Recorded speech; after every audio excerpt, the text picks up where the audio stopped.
नमस्कार साथियों, Gurukul online classes के इस मंच से मैं पवन सिंह आप सभी का एक बार फिर से हार्दिक स्वागत करता हूं। साथियों, अपनी अंतिम कक्षा में हम छंद की चर्चा को कर रहे थे और उस क्रम में हमने छंद का सामान्य परिचय और उसके अंगों पर अपनी चर्चा को पूर्ण कर लिया था। उसी क्रम को आगे बढ़ाते हुए आज हम छंदों के प्रकार की चर्चा प्रारंभ करेंगे। साथियों, छंदों के प्रकार से एक ऑब्जेक्टिव प्रश्न हम लोगों को पेपर में प्रायः मिल जाता है। तो वो जो ऑब्जेक्टिव का प्रश्न होता है, विकल्प का जो प्रश्न होता है, उसको बहुत ही आसानी से हम कर सकते हैं। उसको याद करने के लिए हम आपके सामने एक चार्ट प्रस्तुत करते हैं। एक चार्ट के माध्यम से आपको शॉर्ट में समझाने का प्रयास करते हैं, जिससे कि आप देखेंगे कि कितनी आसानी से जो परीक्षा में प्रश्न बनता है वो आप लोग उस प्रश्न का उत्तर दे पाएंगे, देने में सक्षम हो पाएंगे। तो आइए साथियों, अपनी आज की चर्चा को हम लोग देखते हैं।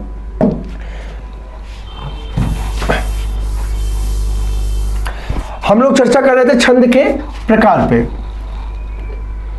तो छंद का जो वर्गीकरण किया गया है, साथियों देखिए, छंद मैंने आपको बता दिया था, छंद की परिभाषा।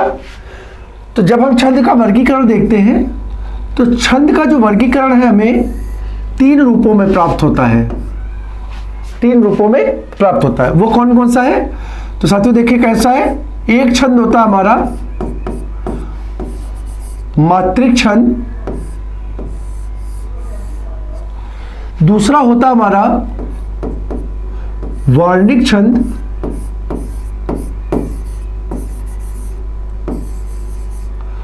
और तीसरा छंद होता है मुक्तक छंद।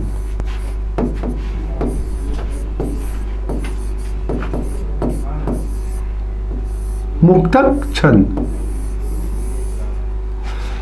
तो अगर सामान्य रूप से आपसे पूछा जाता है कि छंदों का वर्गीकरण कितने प्रकार से किया गया है, तो इसका वर्गीकरण तीन प्रकार से किया जाता है। एक कौन सा? मात्रिक होता है, दूसरा वर्णिक छंद होता है और तीसरा मुक्तक छंद होता है। ठीक है साथियों, प्रश्न में अगर आपसे यह पूछता है, ध्यान रखेंगे कि मूल रूप से छंदों का वर्गीकरण कितने प्रकार से किया गया है। मूल रूप से छंदों का वर्गीकरण कितने प्रकार से किया गया है? तो साथियों ध्यान रखिएगा कि मूल रूप से छंदों का वर्गीकरण दो रूपों में प्राप्त होता है। एक आपका होता है मात्रिक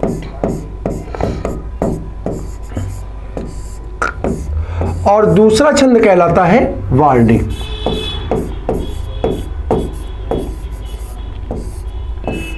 जब भी मूल रूप से पूछेगा तो ध्यान रखिएगा, मूल रूप से छंदों का वर्गीकरण दो प्रकार से होता है, एक मात्रिक और दूसरा वर्णिक। और सामान्य रूप से अगर चर्चा करता है कि हिंदी में छंदों का विभाजन कितने प्रकार से है, तो उसका आंसर हो जाता है तीन प्रकार से।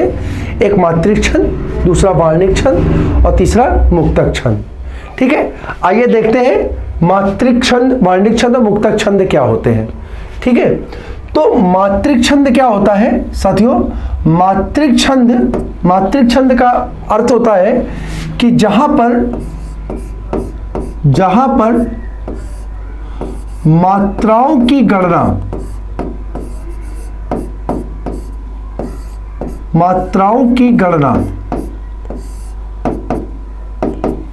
की जाती है। अर्थात जब किसी छंद का निर्धारण उस छंद में प्रयुक्त मात्राओं की गणना के आधार पर होता है। मात्राओं की संख्या को गिन करके जब हम छंद निर्धारित करते हैं तो ऐसा छंद हमारा क्या होता है? मात्रिक छंद के नाम से जाना जाता है। परिभाषा स्पष्ट हो गई? यानी देखिए, शॉर्ट में मैंने आपको बताया कि मात्रिक छंद का मतलब हुआ जिस छंद में मात्राओं की गणना के द्वारा छंद का क्या हो? निर्धारण हो, वो क्या कहलाएगा? मात्रिक छंद कहलाएगा। दूसरा वर्णिक छंद। तो देखिए यहां पर शब्द क्या दिया है? वर्ण दिया हुआ है। तो वर्णों की गणना यानी जब किसी काव्य में छंद के निर्धारण में वर्णों की गणना की जाती है, वर्णों की गणना की जाती है, तो वहां पर जो छंद होता है उसे किस नाम से जाना जाता है? वार्णिक छंद के नाम से जाना जाता है। और साथियों, मैंने आपको बताया भी था कि वार्णिक छंद में जब हम छंद के अंगों की चर्चा कर रहे थे तो वहां पे मैंने बताया था कि वार्णिक छंद में वर्णों तो गणना होती है, परंतु वर्णों की गणना के साथ साथ एक छंद का महत्वपूर्ण अंग होता है जो कि कहलाता है गण। इस गण की महत्वपूर्ण भूमिका होती है, यानी वार्णिक छंद के निर्धारण में वर्णों की संख्या और गणों का प्रयोग करके किसी छंद को निर्धारित करते हैं। ठीक है, तो वर्णों की गणना पे आधारित छंद हो गया वार्णिक छंद। और तीसरा होता है मुक्तक छंद। देखिए, मुक्तक का मतलब ही है मुक्त। मुक्तक का मतलब क्या है? मुक्त, यानी जो मात्राओं और वर्णों की गणना से मुक्त हो, मात्राओं और वर्णों की गणना से मुक्त हो, यानी ऐसा छंद जिसमें मात्राओं और वर्णों की गणना का कोई निश्चित नियम ना हो, मात्राओं और वर्णों की गणना का कोई निश्चित नियम ना हो, उसे किस नाम से जानते हैं? उसे साथियों हम जानते हैं मुक्तक छंद के नाम से।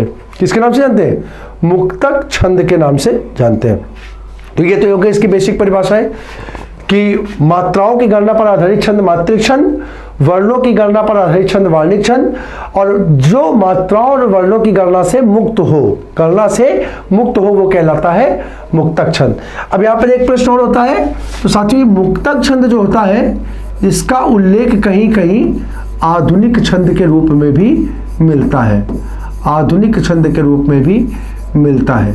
इसको याद रखिएगा। कभी पूछ दिया जाए कि निम्न में से किसे आधुनिक छंद की उपमा दी गई है, तो याद रखिएगा कि मुक्तक छंद को आधुनिक छंद की उपमा हिंदी साहित्य में प्रदान की गई है। ठीक है, हिंदी काव्य में आधुनिक छंद के नाम से इसको बुलाया जाता है। अब बात हम करते हैं साथियों कि हमारे सिलेबस में किन छंदों का उल्लेख है, कौन से ऐसे छंद हैं जो हमारी परीक्षा के दृष्टिकोण से महत्वपूर्ण है। तो साथियों, हमारा जो सिलेबस मेंशन है जिसमें हम UP police, UP constable, SI, super TET, CTET, ठीक है, और विभिन्न राज्य स्तरीय परीक्षाओं का अध्ययन करते हैं जहां पर इंटरमीडिएट तक की सामान्य हिंदी का उल्लेख होता है, तो वहां पर छात्रों हमारा जो छंद का टॉपिक है उसमें मात्रिक छंदों का उल्लेख मिलता है, यानी हमसे मात्रिक छंदों की चर्चा की जाती है, मात्रिक छंदों से संबंधित प्रश्न हमारे परीक्षा में पूछे जाते हैं। तो हम अपनी पूरी चर्चा के दौरान सिलेबस को ध्यान में रखते हुए मात्रिक छंदों तक ही अपनी चर्चा को क्या करेंगे? सीमित रखेंगे। ठीक है, तो मात्रिक छंदों को अगर हम देखते हैं तो देखिए उसकी परिभाषा हमने देख ली कि मात्राओं की गणना पर आधारित छंद होगा ये मात्रिक छंद। ठीक, और दूसरी बात करें तो क्या मात्रिक छंद का पुनः विभाजन होता है? तो बिल्कुल हाँ साथियों, मात्रिक छंद का विभाजन हम लोग पुनः 3 रूप से करते हैं, 3 प्रकार से करते हैं। और वो 3 प्रकार कौन से होते हैं? तो ध्यान रखिए, मात्रिक छंद में पहला होता है सममात्रिक छंद। पहला कहलाता हमारा सममात्रिक छंद। सममात्रिक छंद।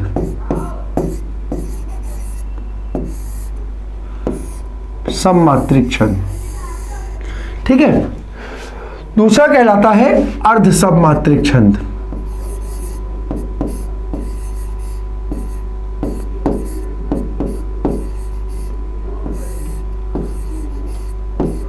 अर्ध सममात्रिक छंद।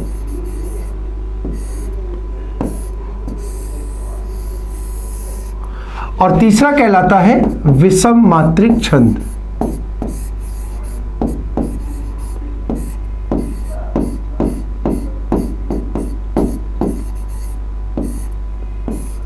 विषम मात्रिक छंद, ठीक है। सममात्रिक छंद, अर्ध सममात्रिक छंद और विषम मात्रिक छंद, ये 3 प्रकार से हमारे मात्रिक छंद के भेद होते हैं। अब एक बार इनकी परिभाषा को देख लेते हैं। तो देखिए साथियों, सममात्रिक क्या कहता है? तो मात्रिक मैंने देखा मात्राओं की गणना, और सम मतलब होता है समान। इसका मतलब क्या हुआ? इसका मतलब हुआ जहां प्रत्येक चरण में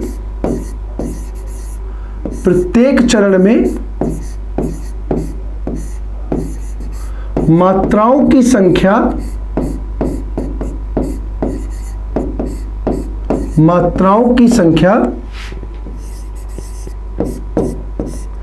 समान हो।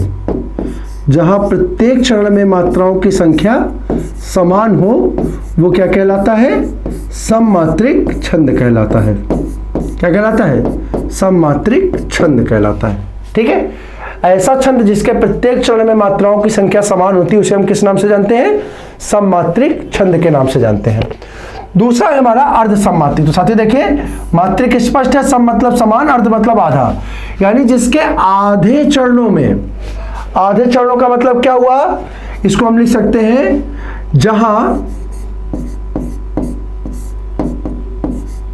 सम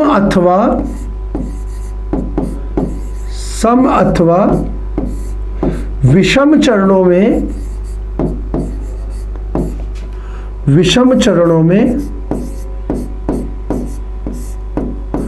मात्राओं की संख्या समान हो।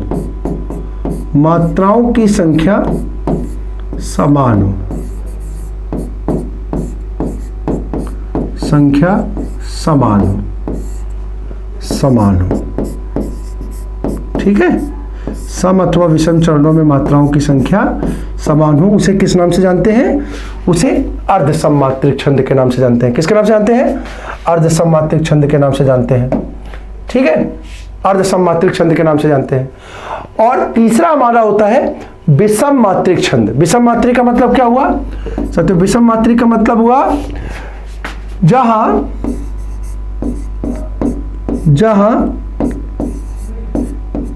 किन्हीं दो चरणों के मध्य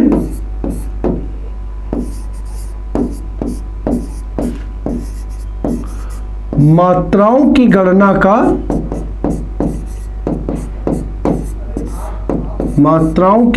का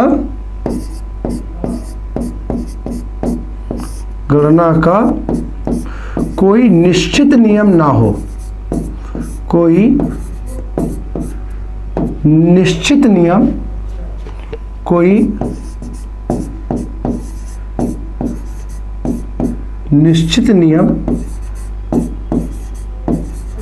ना हो।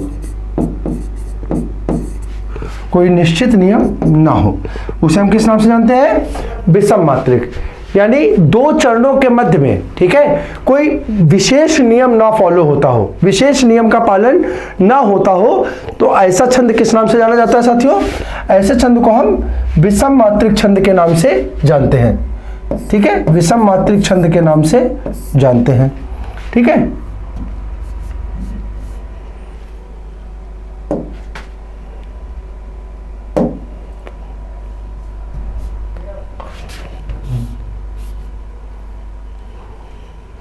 अब प्रश्न होता है साथियों कि यहां पर इनके प्रकार कौन कौन से होते हैं? सममात्रिक तो स्पष्ट हो गया, जहां मात्राओं की संख्या क्या हो? समान हो। अर्ध सममात्रिक, जहां आधे चरणों में मात्राओं की संख्या यानी सम और विषम चरणों में मात्राओं की संख्या समान हो।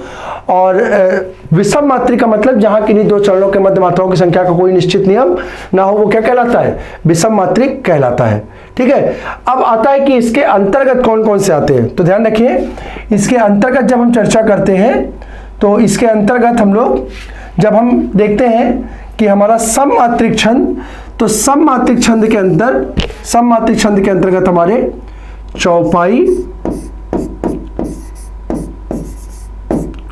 चौपाई, दूसरा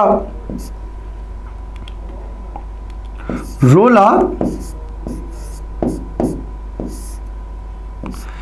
गीतिका,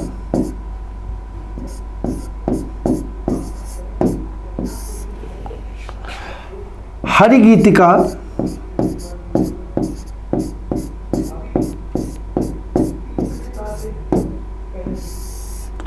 और एक छंद आपका होता है आल्हा। ये बहुत इंपॉर्टेंट है। ये 5 छंद साथियों हमारे सिलेबस में हम लोग पढ़ते हैं, ठीक है, जो कि इंटरमीडिएट तक के हमारे सिलेबस। इसके अतिरिक्त भी सममात्रिक छंद के और भी कई भेद होते हैं, ठीक है, लेकिन हमारे इंटरमीडिएट सिलेबस की जब हम चर्चा करते हैं तो वहां पर ये 5 छंदों का उल्लेख हमें मिलता है सामान्य हिंदी के अंतर्गत, तो उनकी चर्चा को हम लोग लेकर के चलते हैं। ये चौपाई, रोला, गीतिका, हरगीतिका और आल्हा, ये 5 छंद जो हमारे किसके अंतर्गत आते हैं? सममात्रिक के अंतर्गत आते हैं। इसी प्रकार से जब हम चर्चा करते हैं अर्ध सममात्रिक छंद की, तो अर्ध सममात्रिक छंद में हमारे अंतर्गत हमें मिलते हैं दोहा, सोरठा,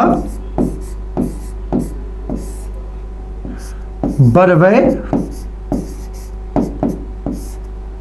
और उल्लाला। ये 4 छंद हमें प्राप्त होते हैं किसके रूप में? अर्ध सममात्रिक छंद के रूप में। अर्ध सममात्रिक छंद का भेद कौन कौन सा होता है? सत्य रखेंगे, दोहा, सोरठा, बरवै और उल्लाला, ये अर्ध सममात्रिक के भेद होते हैं। और जब हम चर्चा करते हैं विषम मात्रिक की, विषम मात्रिक की, तो याद रखिएगा साथियों, विषम मात्रिक में हम लोग 2 छंदों का उल्लेख देखते हैं। एक होता है कुंडलियां, कुंडलियां, और दूसरा छप्पै।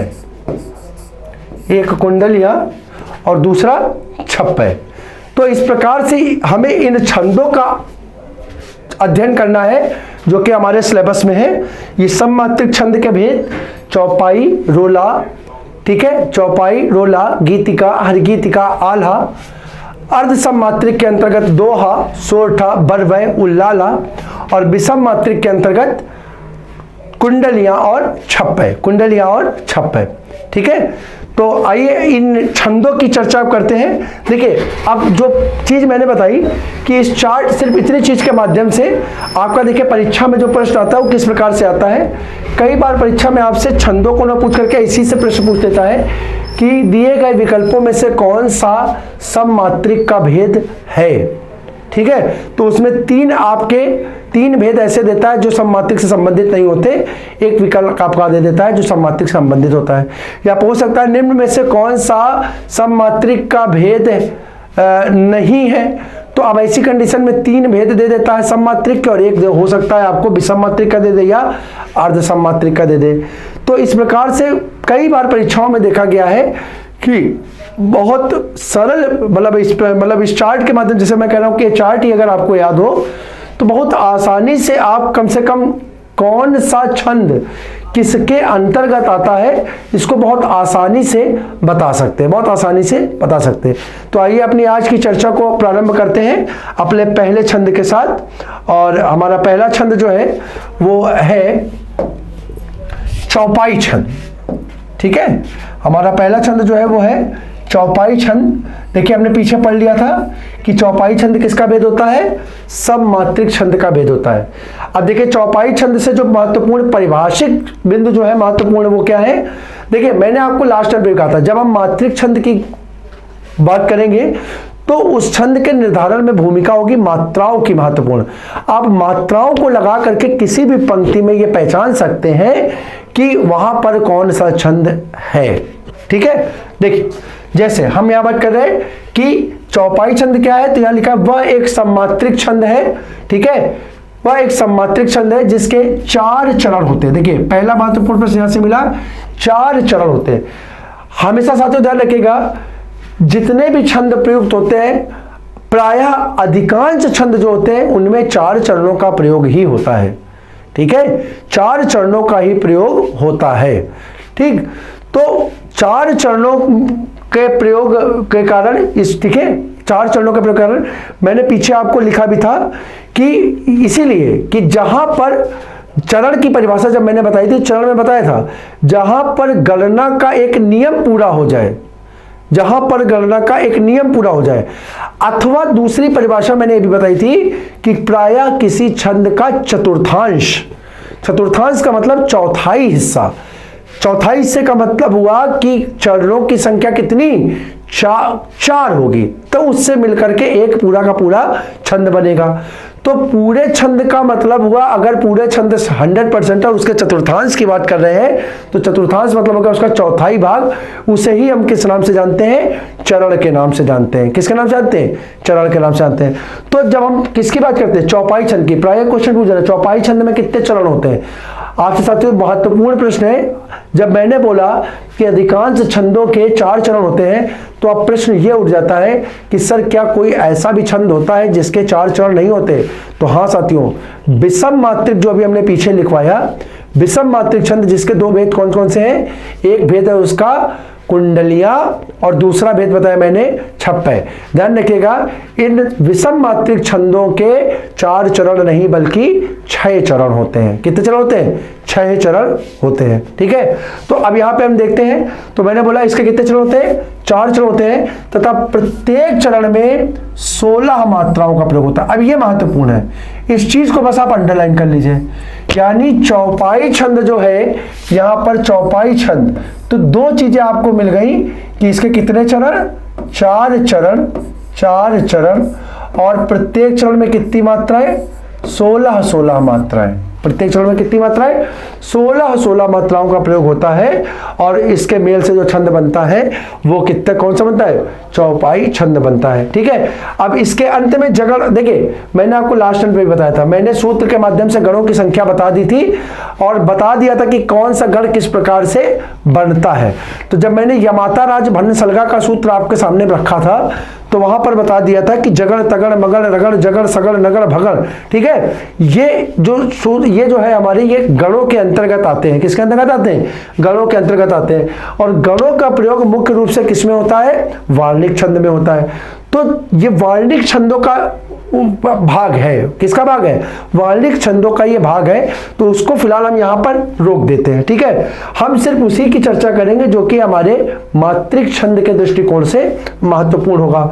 तो देख लीजिए, जगड़ तगड़ को यहां पे रोक देते हैं, लेकिन अंत में गुरु या लघु आ सकते हैं। 2 गुरु या 2, ये देखिए ये 2 महत्वपूर्ण चीज हो गई। यानी जब हम चौपाई छंद की बात करते हैं तो कह रहा है इसके अंत में 2 गुरु और 2 लघु का प्रयोग होता है। 2 गुरु या 2 लघु का मतलब क्या हुआ कि इसके समापन में 2 लघु साथ में आएंगे या 2 गुरु का प्रयोग साथ में हो जाएगा। यानी अंत में आने वाले पद में या तो 2 गुरु होंगे या 2 लघु का प्रयोग होगा। ठीक है, अब बात हुई मात्राओं की, तो अब हम मात्राओं में लगा करके देखते हैं। अब देखिए क्या कह रहा है, इसमें पहले चरण के तुक दूसरे चरण में तथा तीसरे चरण के तुक चौथे चरण में मिलती है। यानी अब आखिरी मैंने छंद के अंग में बताया था तुक, तुक को मैंने बताया था क्या होता है? तुक जो होते हैं वो छंद के क्या होते हैं? प्राण होते हैं। मैंने बताया था लास्ट पे, तुक जो होते हैं वो क्या कहलाते हैं? छंद के प्राण कहलाते हैं।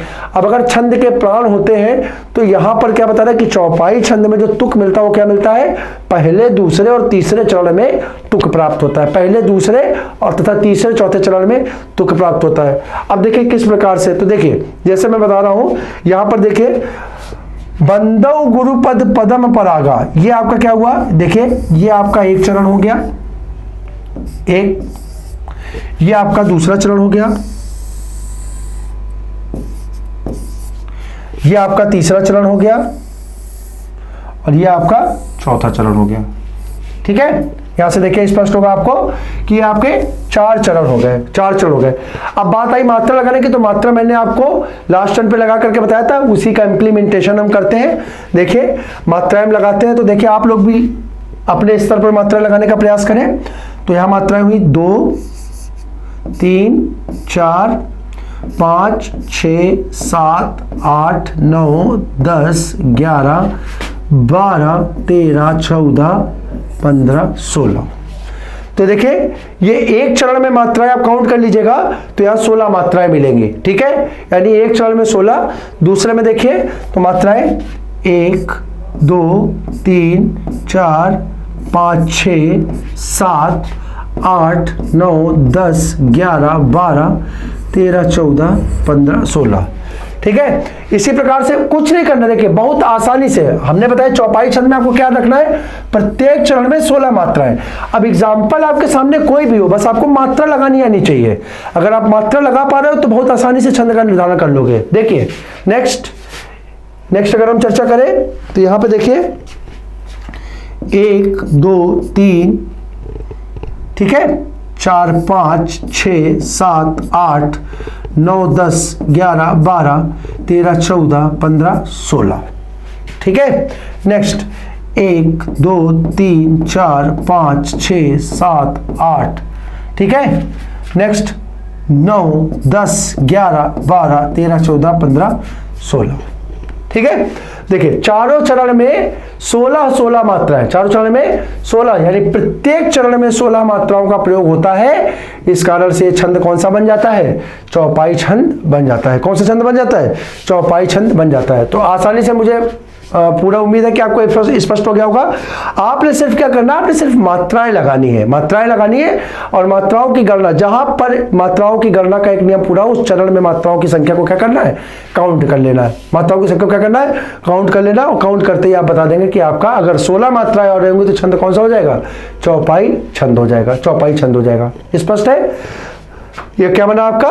बहुत चर्चित चौपाई है, सबने सुनी होगी कि बंदौ गुरुपद पदुम परागा और सुरुचि सुवास सरस अनुरागा, अमी मूरी में चूरन चारू और सकल भवन क्या बोला है कि समन सकल भव निज परिवारू, समन सकल भव निज परिवारू। ठीक है, तो यहां से इस प्रकार से चौपाई आपकी कंप्लीट हो गई।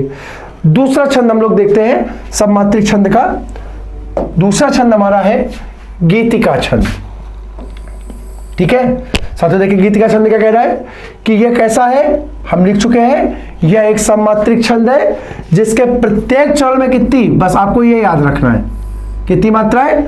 16 मात्राएं होती हैं। प्रत्येक 26 मात्राओं का प्रयोग होता है। कितनी मात्राओं का प्रयोग होता है?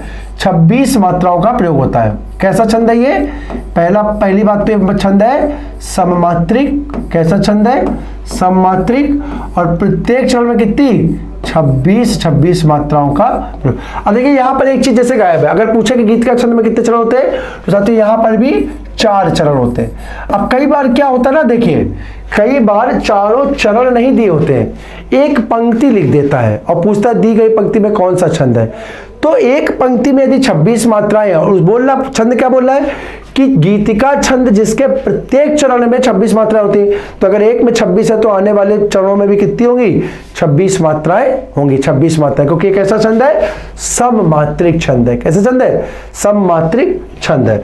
तो यहां पर देखिए हम यहां पर एक एग्जाम्पल के माध्यम से, बहुत चर्चित माध्यम एग्जाम्पल है जो हम लोगों ने बचपन में पढ़ा भी है, कई विद्यालयों में प्रार्थना के रूप में इसे स्वीकार किया गया है, प्रार्थना के रूप में इसे पढ़ाया जाता था। ठीक है, तो वो हमारी पंक्ति है, हे प्रभु आनंददाता ज्ञान हमको दीजिए, शीघ्र सारे दुर्गुणों को दूर हमसे कीजिए। आगे की 2 पंक्तियां इसकी हैं जो नहीं लिखी हैं, लीजिए हमको शरण में, हम सदा चारी बने, ब्रह्मचारी धर्म रक्षक वीर व्रत धारी बने, ब्रह्मचारी धर्म रक्षक वीर व्रत धारी बने। ये इसके 4 चरण हैं। तो हम एक चरण में मात्राओं को 2 चरणों में देख लेते हैं, और यदि मात्राएं लगाने आती तो फिर मैं कहता हूं कि आप बहुत आसानी से क्या कर सकते हैं? छंदों का निर्धारण कर सकते हैं। ठीक, तो आपने क्या किया कि चौपाई छंद, चौपाई में कितनी? 16 मात्राएं, चौपाई में कितनी? 16 मात्राएं, और गीतिका छंद जिसमें कितनी? 26 मात्राएं। अब आइए मात्राओं की ओर हम लोग चलते हैं। तो मात्राएं देखें, तो मात्राएं देखिए 1 2 3 4 5 6 7 8 9 10 11 12 13। ठीक है, 14 15 16 17 18 19 20 21 22 23 और 24 25। एक मात्रा देखिए कहां पे वही रह गई। अब जो यहां पे देखते हैं तो हम देखें यहां पे क्या बताए, हे प्रभु आनंददाता, आनंददाता ज्ञान हमको दीजिए। ठीक है, अगर हम चर्चा करें संयुक्त तो यहां पर देखें एक बार फिर से देख लेते हैं, 2 दूनी 4 5 6 7 8 9 10 11 12 13 14 15। ठीक है, 16 17 18 19 20 21 22 23 24 25। कहाँ रह गई भाई मात्राएं? एक बार जरा देख लेते हैं। मात्राएं 2 3 4 5 6 7 8 9 10 11 12 13 14 15, 16, 17, 18, 19, 20, 21, 22, 23, 24 और 25, 26। मात्रा कितनी हो गई? 26 मात्राएं। देखिए यहाँ कितनी मात्रा हो गई? 26 मात्राएं। और 26 मात्राएं हो गई तो छंद कौन सा हो गया? गीतिका। दूसरी लाइन में हम लोग देखते हैं, दूसरी लाइन में आइए देखते हैं। तो दूसरी लाइन में हम क्या करेंगे? तो मात्रा देखिए 2, 3, 4, 5, 6, 7, ठीक है। फिर यहाँ पे 8, 9, ठीक है, 10, 11, 12, 13, 14, ठीक है, 15, 16, 17, 18, 19, 20, 21, 22, 23, 24, 25 और 1, 26। कितनी मात्राएं हो गई? 26 मात्राएं। तो बस मैंने क्या कहा था आपको? मैंने आपको साथियों कहा बस मात्राओं का खेल है। आप मात्राओं को जैसे ही मात्रा लगाएंगे और काउंट करेंगे तो 26 मात्राएं मिलेंगी। तो बात स्पष्ट हो जाएगी। 26 मात्राओं से संबंधित छंद कौन सा आपका? गीतिका छंद हो जाएगा। कौन सा हो जाएगा? गीतिका। तो ये छंद भी आपका देखिए कंप्लीट हो गया, ठीक है। यानी गीतिका छंद के बारे में आपको क्या रखना है कि गीतिका छंद किसका भेद है? सममात्रिक छंद का भेद है। और इसके प्रत्येक चरण में कितनी मात्राएं होती हैं? इसके प्रत्येक चरण में 26 मात्राओं का प्रयोग होता है। अगला देखते हैं। अगला छंद हरि गीतिका।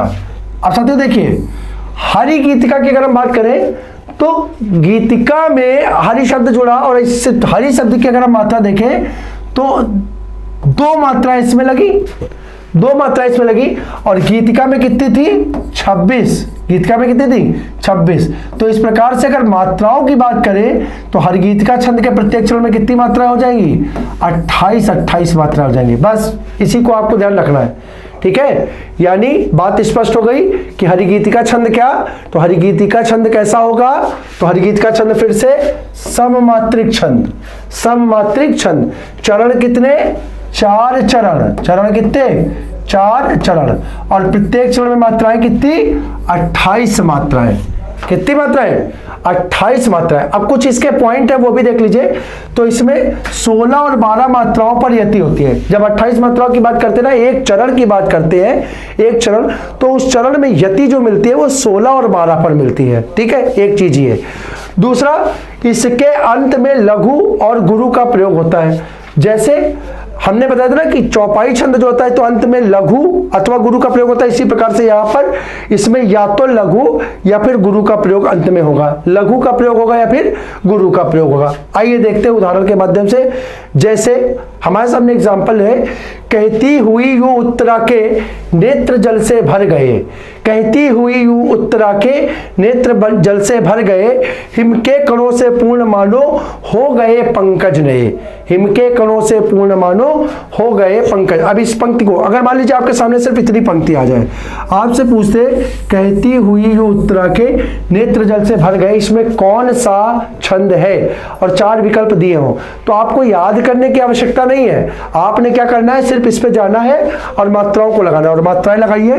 तो मात्राएं देखिए 1, 2, 3, 4, 5, 6, 7, 8, 9, 10, 11, 12, 13, 14, 15, 16, ठीक है। 15, 16। फिर उसके बाद क्या है? उसके बाद 17, 18, 19, 20, 21, 22, 23, 24, 25, 26, ठीक है। कहाँ रह गए भाई मात्राएं?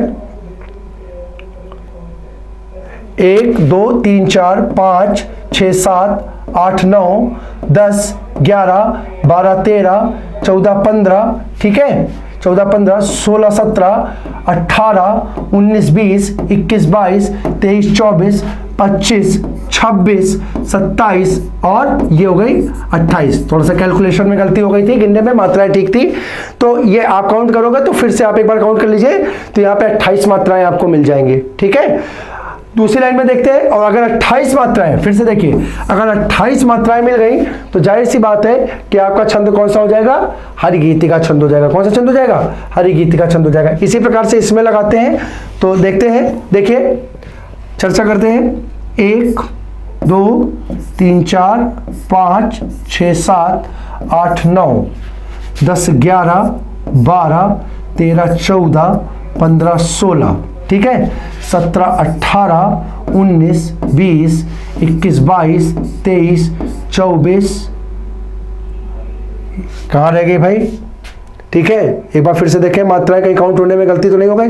हिम के कणों से पूर्ण मालूम हो गए पंकज नए। ठीक है, देखते हैं तो 1 2 3 4 5 6 7 8 9 10 11 12 13 14 15 16 17 18 19।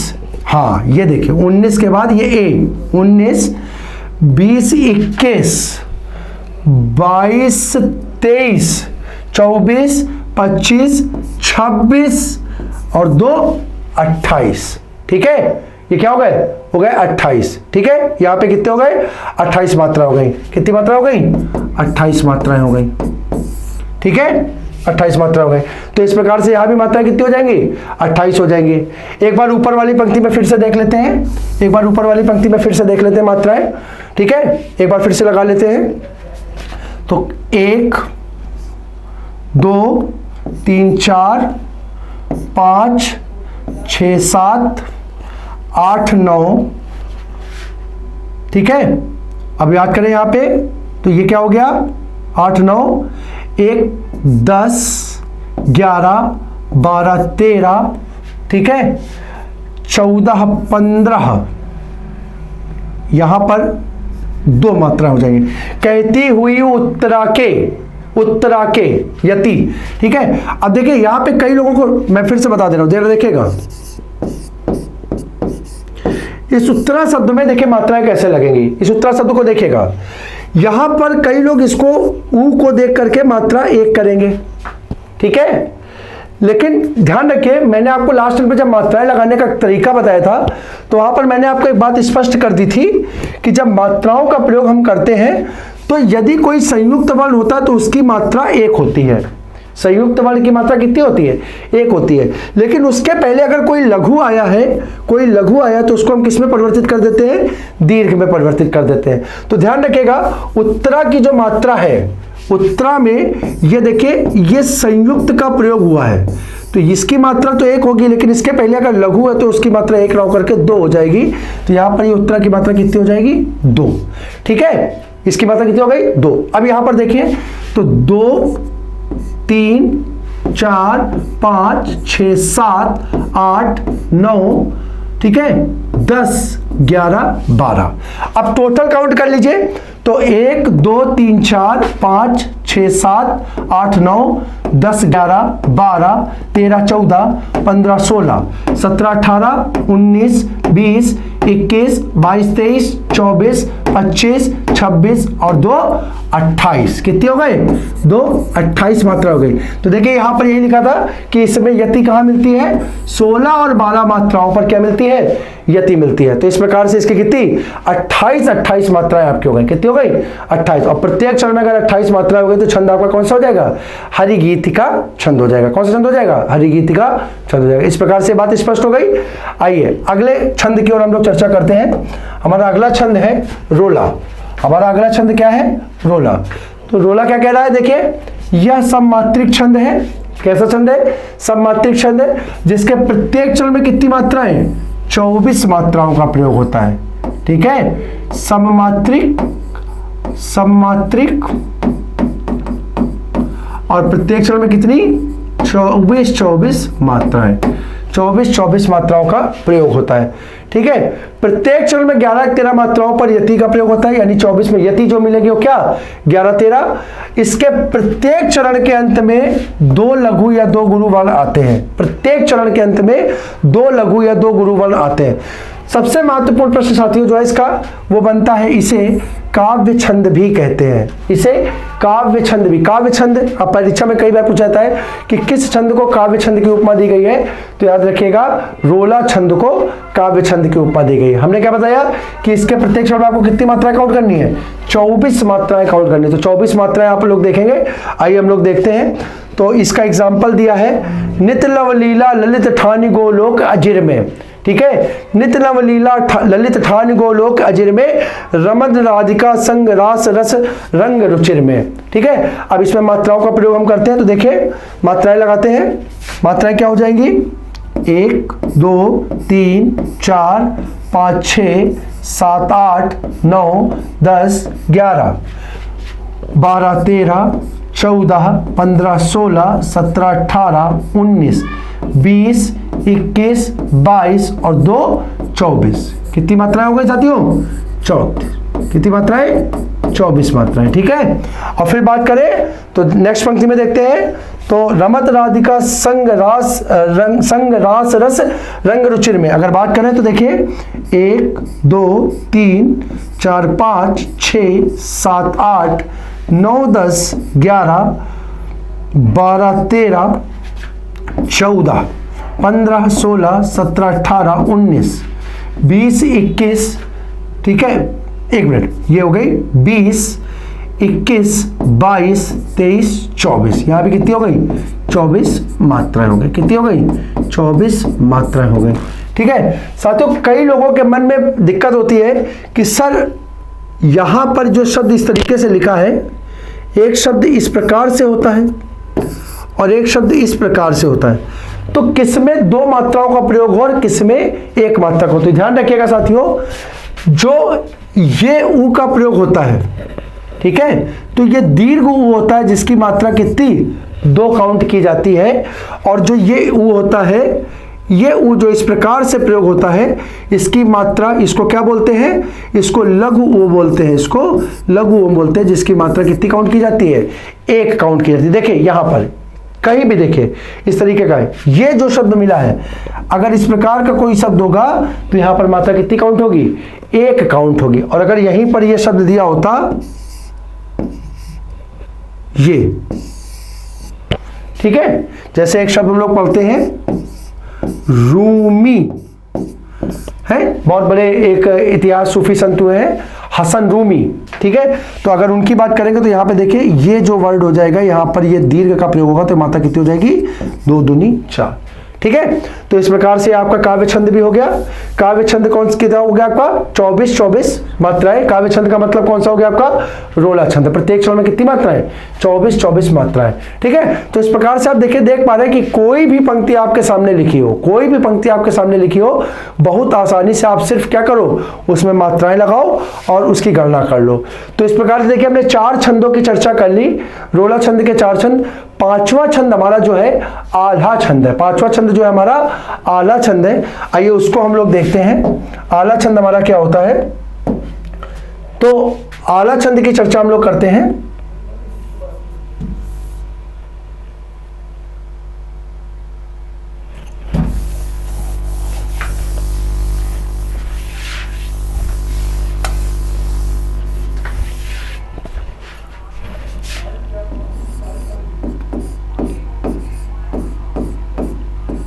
आल्हा छंद, ठीक है, तो आल्हा छंद देखो साथियों, सबसे पहली बात तो आल्हा छंद जो होता है ये कैसा छंद है? तो ये एक सममात्रिक छंद है। कैसा छंद है? सममात्रिक छंद है। अगर ये सममात्रिक छंद है तो सममात्रिक छंद का मतलब क्या हुआ कि इसके प्रत्येक चरण में मात्राओं की संख्या समान होगी। प्रत्येक चरण में मात्राओं की संख्या समान होगी, और यदि समान होगी तो होगी कितनी? तो इसके प्रत्येक चरण में मात्राओं की संख्या होती है 31। यानी इसके प्रत्येक चरण में कितनी मात्राओं का प्रयोग होता है? 31 मात्राओं का प्रयोग होता है। 31 मात्राओं का प्रयोग होता है। और तीसरा महत्वपूर्ण बात साथियों कि आल्हा छंद को हम लोग वीर छंद के नाम से भी जानते हैं। कभी पेपर में पूछ दिया जाए कि किस छंद को वीर छंद की उपमा दी गई है, तो याद रखिएगा आल्हा छंद को किसकी उपमा दी गई है? वीर छंद। यहां से एक बात और स्पष्ट हो जाती है कि आल्हा छंद में किस रस का प्रयोग होता है। तो साथियों ध्यान रखिएगा, ये आल्हा छंद जो होता है ये वीर रस प्रधान काव्य होता है। कैसा होता है? वीर रस प्रधान काव्य होता है। इसमें वीर रस का अधिक से अधिक मात्रा में क्या किया जाता है? प्रयोग किया जाता है। तो वीर रस की प्रधानता होने के कारण इसे वीर छंद की उपमा भी दी जाती है। अब आइए एक एग्जाम्पल के माध्यम से इसको देख लेते हैं।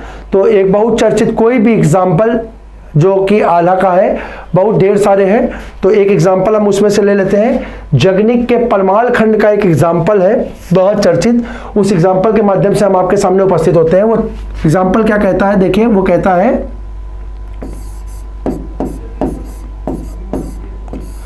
12 बरिस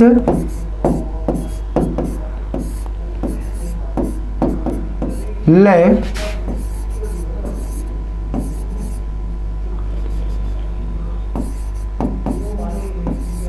कुक्कुर जीवे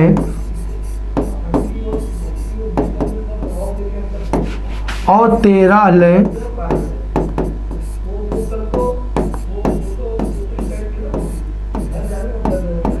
जिए सियार।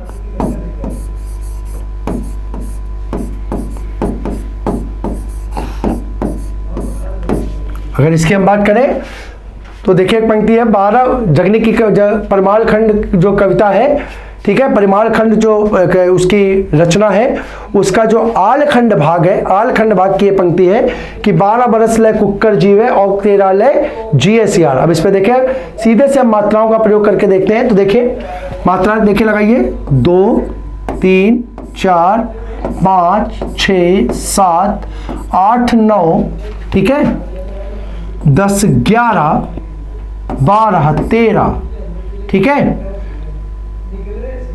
14 15, ठीक है। एक बार देख लेते हैं यहाँ पे शब्द क्या है, इस शब्द को जरा हमें देखना पड़ेगा। 15 16 17 18 19 20 21 22 23 24 25 26 27 28 29 30 31 और 32। देखिए एक मात्रा बढ़ रही है, तो यहाँ पर यानी इस शब्द को हम संशोधित करेंगे और ये क्या हो जाएगा 12 बरस ले कुक्कुर जीवे, 12 बरस ले कुक्कुर। जैसे ही हम ये करेंगे देखिए यहाँ पे हमारी क्या हो जाएगी, ये हो जाएगा 1 2 3। अब जरा मात्राएं गिन लीजिए तो 2 3 4 5 6 7 8 9 10 11 12 13 14 15 16 17 18 19 20 21 22 23 24 25 26 27 28 29 30 और 1 31। देखिए मात्राएं तुरंत लगाए, जैसे ही मात्रा आपके सामने पंक्ति होगी, पंक्ति शुद्ध लिखी होगी, पंक्ति शुद्ध लिखी होगी, उसकी मात्रा जैसे ही आप लगाओगे तो आपके सामने बात स्पष्ट हो जाएगी। 31 मात्राएं, ठीक है, 31 मात्राएं। इसकी दूसरी पंक्ति क्या कहती है, वो पंक्ति कहती है कि 12 बरस ले कुक्कर जिए और 13 ले जिए सियार। और दूसरी पंक्ति है बरिस 18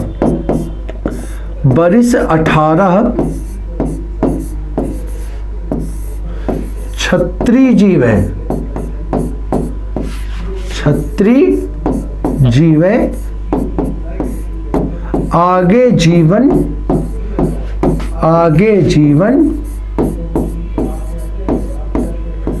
को धिक्कार, आगे जीवन को धिक्कार, ठीक है। इस पंक्ति में आप लोग मात्राएं लगाइए, पहले आप लोग लगाने का प्रयास कीजिए, ठीक है, ठीक। चलिए लगाते हैं 1 2 3 4 5 6 7 8, ठीक है। अब यहां पर जरा देखिए ये सिंगल होनी चाहिए, लेकिन आगे का वर्ण क्या है, आगे का वर्ण क्या है, आगे का वर्ण है आपका दीर्घ, ठीक है। तो जरा देखते हैं यहां पर ये कितनी हुई 1 2 3 4 5 6 7 8 9 10 11 12 13 14, ठीक है। और देखिए ये क्या है, ये सिंगल है, ये सिंगल है। अब इस सिंगल के आगे वाले वर्ण के कारण ये लघु है ना, अब आगे वाले वर्ण के कारण इसको क्या कर देंगे, इसको दीर्घ कर देंगे, तो क्या बन जाएगी छत्री, ठीक है। जरा देख लीजिए 1 2 3 4 5 6 7 8 9 10 11 12 13 14 15 16 17 18 19 20 21 22 23 24 25 26, ठीक है। अब यहां पर देखिए 26, ये देखिए संयुक्त बना 26 27 28 29, और ये देखिए सिंगल है, लेकिन इसके कारण ये क्या हो जाएगी, डबल हो जाएगी, तो ये बन गई 31। ये क्या बन गई 31, यानी यहां पर मात्रा कितनी हो गई, यहां पर मात्रा हो गई आपकी 2। अब जरा काउंट कर लीजिए 1 2 3 4 5 6 7 8 9 10 11 12 13 14 15 16 17 18 19 20 21 22 23 24 25 26 27 28 29 30 और 1 31, यानी 31 मात्राएं। और एक चीज और देखिए, यहां पर हम क्या देख रहे हैं कि हमें जो यति मिल रही है, यति मिल रही है, वो यति कितने पे, 16 और 15 पर यति मिल रही है। कितनी मात्राएं, 31 मात्राएं। तो देखिए यहां तक, यानी ये कितनी हो गई, ये 16 और उसके बाद 15 और फिर 16 और 15, यानी 16 और 15 पर यति हमें किसमें मिलती है, 16 और 15 पर यति मिलती है आल्हा छंद में, जिसे हम किस नाम से जानते हैं, वीर छंद के नाम से जानते हैं। और इसके प्रत्येक चरण में कितनी मात्राएं होती हैं, 31 मात्राएं होती हैं। कितनी मात्राएं होती हैं, 31। तो साथियों इस प्रकार से आज हमने सममात्रिक छंद की चर्चा पूरी कर ली, ठीक है। और ये मात्राओं के माध्यम से आपको हमने स्पष्ट कर दिया। अब अगर हम आसानी से देखें तो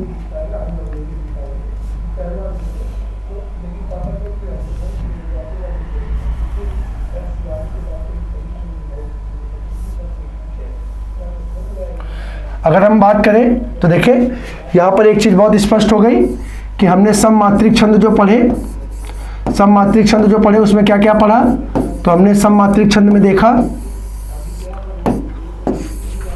सममात्रिक छंद में देखा हमने चौपाई,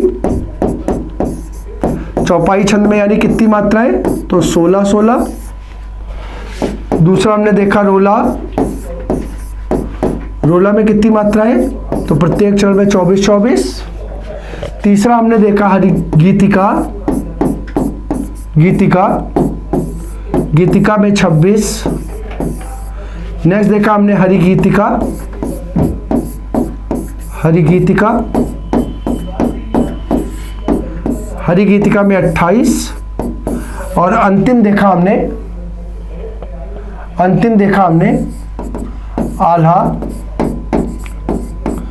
आल्हा में हमारी 31 मात्राएं, ठीक है।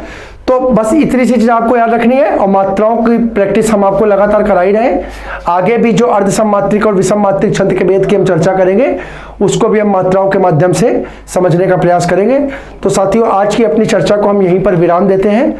आने वाली क्लास में हम छंद को पूर्ण रूप से कंप्लीट करके और एक किसी नए विषय के साथ आपके सामने उपस्थित होंगे। तब तक के लिए आप सभी को मतलब बहुत बहुत धन्यवाद। और ये उम्मीद कि परीक्षा के दृष्टिकोण से आप अपनी तैयारी को सुचारू रूप से जारी रखें। इन्हीं शब्दों के साथ मैं अपनी आज की चर्चा को विराम देता हूँ। जय हिंद।